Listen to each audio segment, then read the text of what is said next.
Hey everyone, so today I want to review two middle grade books that I've read relatively recently. Side note, I did request both of these from Penguin in exchange for an honest review, so that is what you will get today. The two books that I want to talk about are The War That Saved My Life by Kimberly Brubaker Bradley and The Bitter Side of Sweet by Tara Sullivan. Both of these are middle grade books, and the reason I wanted to review them together is because I had very similar reading experiences with both of them.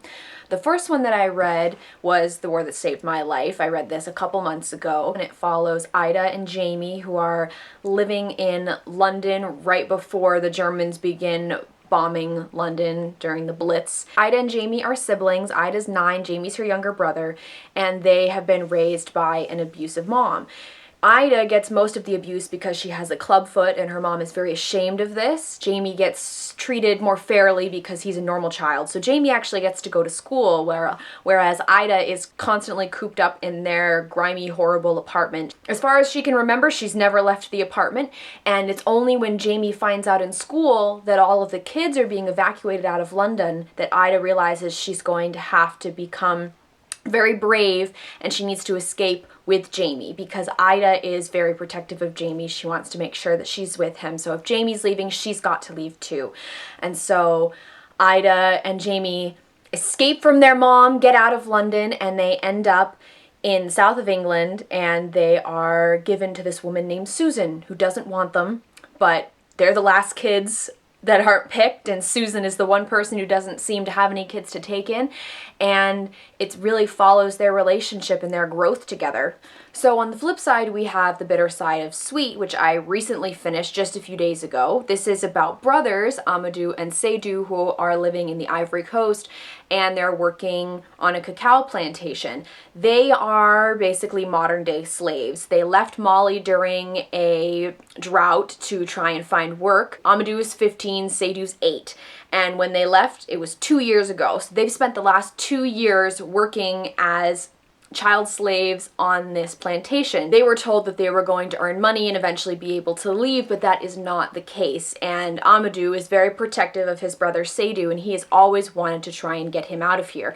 And there's just never been the right chance. They tried and failed. Seydou's very young. He doesn't totally understand what's happening all the time, and Amadou is constantly trying to protect him. And then we have a girl, the first girl to ever show up on this plantation. Her name is Kadia, and she is the catalyst to helping these boys escape. After something horrible happens to Seydou, and Amadou realizes this is his chance, he's got to take it, him and Kadia and Seydou make an escape, and now they have to figure out what on earth they're going to do. How are they going to survive when they have no money and they don't really know where they are? Now, the reason these books gave me similar reading experiences is, I think, for a number of reasons. The first being that it's about siblings who care deeply about each other, and the older sibling wants to protect the younger sibling in these intense times. The other thing is that both of these books, neither of them shy away from the tough realities. The War That Saved My Life has to address the fact that Ida and Jamie were mistreated, and I was wondering if they were going to kind of glaze over that because it is a middle grade novel, but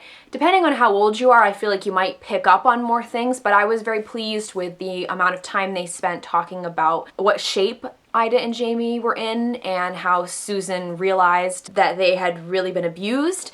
For The Bitter Side of Sweet, it's the realities of being child slaves on a cacao plantation and picking cacao pods every day or doing work every day, never getting paid, made to sleep in bad conditions and fed very little food. The Bitter Side of Sweet was written to expose this atrocity to a younger audience. I mean, I knew this existed, but there are, I'm sure, plenty of kids out there who don't know that this is something that happens in the world every day, and so by reading The Bitter Side of Sweet, they would have been exposed to something like this. For The War That Saved My Life, there's an opportunity to learn about World War II, though on a very small, specific, one family story scale, but still a meaningful story. There were certainly little tidbits that I learned in this book that I hadn't picked up in many of the other World War II stories that I've read. It's a great way for younger readers to learn things about our history or our present day that they wouldn't necessarily learn about in school. The best thing about these books is that they didn't shy away from addressing the tough realities of each of these children's situations.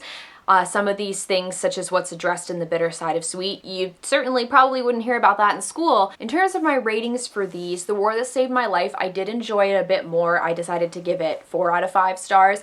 I just loved the growth that Ida and their caretaker slash second mom, Susan, went through together. And I think it was really helped by the fact that the mother was this villain that she was awful, and I didn't ever want to see her again, but she was always sort of looming in the background as a possibility of will she or won't she come back.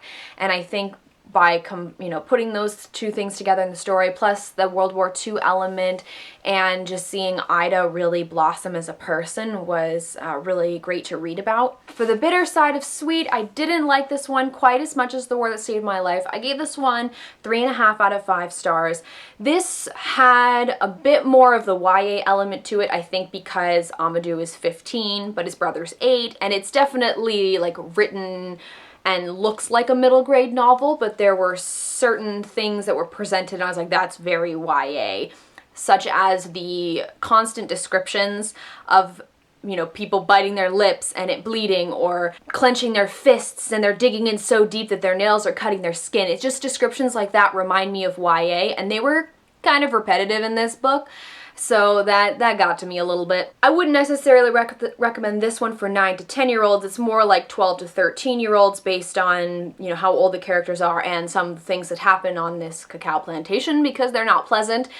But once again, it is a book that addresses some really tough themes and can teach you a lot. Although there's less character growth in this one, there's certainly a great story about kids finding their way and helping one another and really learning to understand somebody when they don't come from the same background as you. So that's my review on these two. If you guys have read either of them, please let me know down below. If you've also read any good middle grade books recently, feel free to list them down below as well. I feel like middle grade can sometimes get a little forgotten and pushed to the side, but there's some really excellent middle grade books out there. As always, all of our links are in the doobly-doo. Please check those out if you feel so inclined. Thank you guys very much for watching, and I'll see you later.